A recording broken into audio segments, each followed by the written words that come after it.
Some other things I wanted to cover was just the power of vaccines. So this week there was new data on flu vaccine decreasing hospitalizations and cardiovascular events. So heart attacks. So influenza, when you get it, in the days afterwards, if you've got some substrate for cardiovascular disease, you have a high risk of heart attack. The flu vaccine blunts that response, therefore less heart attacks. So there's these cascading benefits from vaccines like the flu vaccine. We often see them underutilized or not understood.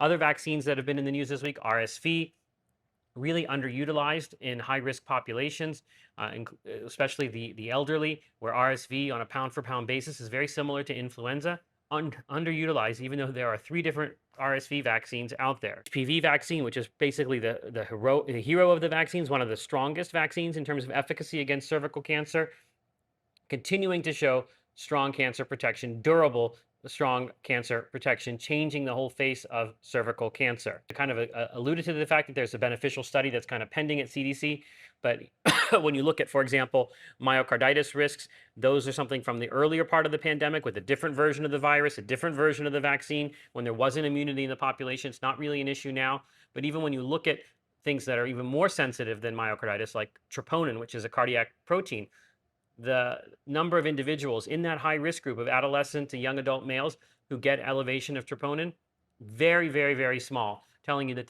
that issue is not something that is really operating anymore, but it still operates in the minds of the anti-vaccine movement who continue to spread falsehoods about it. So what you see here with vaccines, the theme is really, really high protection, really great value.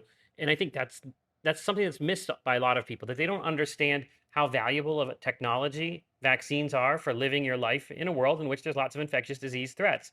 And I think that people don't quite understand then why they should get the vaccine, because they don't see it as a technology benefiting them, but it clearly is. And there is data when you frame vaccine discussions relating to independence from disease or freedom from disease, people are more likely to take them.